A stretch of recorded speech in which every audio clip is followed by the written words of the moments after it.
Pregnancy కోసం try చేసే వాళ్ళు ఎటువంటి టిప్స్ ఫాలో అవుతే త్వరగా ప్రెగ్నెన్సీ వస్తుంది? హలో అండి, నా పేరు doctor Suma, consultant 49 fertility centre Vijayawada.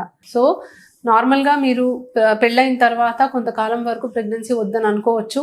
But ఆ తర్వాత మీరు ప్లాన్ చేసుకోవాలి అనుకుంటున్నప్పుడు ఎలాంటి టిప్స్ ఫాలో అవ్వాలి, ఎలాంటి టిప్స్ ఫాలో అవుతే త్వరగా ప్రెగ్నెన్సీ వస్తుంది? So egg and sperm quality best ఉంటే అండ్ లైఫ్ స్టైల్ చేంజెస్ అనేవి మీరు చేసుకొని హార్మోనల్ ఇంబ్యాలెన్సెస్ అవి లేకుండా ఉండి రెగ్యులర్గా హస్బెండ్ వైఫ్ కలిస్తే ప్రెగ్నెన్సీ వచ్చే ఛాన్సెస్ మ్యాక్సిమం ఉంటుంది.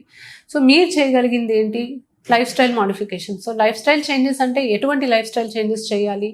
First and foremost healthy diet తీసుకోవాలి. సో హెల్దీ డయట్ అంటే యాంటీ ఆక్సిడెంట్స్ రిచ్ ఫుడ్ తీసుకోమని చెప్తామండి. ఫ్రెష్ ఫ్రూట్స్ కానీ, వెజిటబుల్స్ కానీ, సీడ్స్ కానీ, లేకపోతే డ్రై ఫ్రూట్స్ కానీ, ఇవన్నీ కూడా మీరు మీ ఫుడ్లో ఇంక్లూడ్ చేసుకోవాలి.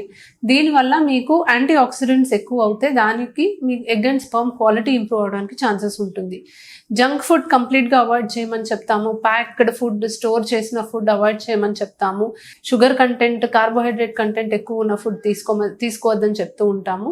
సో ఫుడ్ హ్యాబిట్స్లో మీరు ఈ చిన్న చిన్న మార్పులు చేస్తే egg and sperm quality improve అయ్యి మీకు ప్రెగ్నెన్సీ ఛాన్సెస్ ఆటోమేటిక్గా ఇంప్రూవ్ అవుతుంది. Second thing, ideal weight maintain చేస్తే మంచిదండి. సో మీ బిఎంఐ నార్మల్ రేంజ్లో ఉంటే మీకు ప్రెగ్నెన్సీ ఛాన్సెస్ బెటర్ ఉంటుంది. సో మరీ సన్నగా ఉన్నా, మరీ లావుగా ఉన్నా కూడా ప్రెగ్నెన్సీ ఛాన్సెస్ తగ్గుతాయి. సో బాగా సన్నగా ఉన్న వాళ్ళు కొంచెం వెయిట్ గెయిన్ అవ్వడానికి ట్రై చేయాలి. మరీ లావుగా ఉన్న వాళ్ళు వెయిట్ లాస్ అవ్వడానికి ట్రై చేయాలి. సో వెయిట్ లాస్ అనేది నాట్ ఓన్లీ డయట్, ఎక్సర్సైజ్ కూడా చాలా ఇంపార్టెంట్. ఇవి రెండు మీరు కంబైన్ చేసుకొని క్యాలరీ డెఫిసిట్ వచ్చేలాగా ట్రై చేయాలి.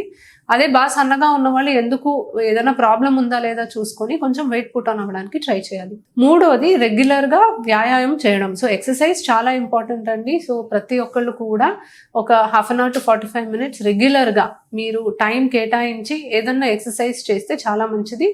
ఎక్సర్సైజ్ వల్ల మీకు హార్మోనల్ ఇంబ్యాలెన్సెస్ రాకుండా ఉంటుంది. మీరు ఐడియల్ వెయిట్ మెయింటైన్ చేయడానికి అవకాశం ఉంటుంది. అండ్ మోస్ట్ ఇంపార్టెంట్, స్ట్రెస్ తగ్గుతుంది. So one of the biggest stress busters is to exercise. Exercise చేస్తే స్ట్రెస్ లెవెల్స్ బాగా తగ్గడానికి అవకాశం ఉంటుంది.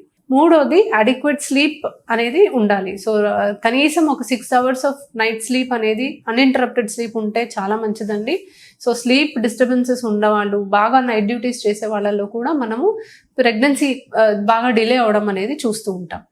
నాలుగోది, ఎక్కువగా పొల్యూషన్కి, ప్లాస్టిక్కి ఎక్స్పోజ్ అవ్వకండి. సో ప్లాస్టిక్ వాటర్ బాటిల్లో వాటర్ తాగడం, ప్లాస్టిక్ కంటైనర్స్లో ఫుడ్ హీట్ చేసుకొని తినటం, బయట ఎక్కువ పొల్యూషన్కి మీరు ఎక్స్పోజ్ అవ్వడం, సో ఇలాంటివి అవాయిడ్ చేస్తే మంచిది. వీటిల్లో కొన్ని ఎండోక్రైన్ డిస్రప్టింగ్ కెమికల్స్ ఉంటాయి.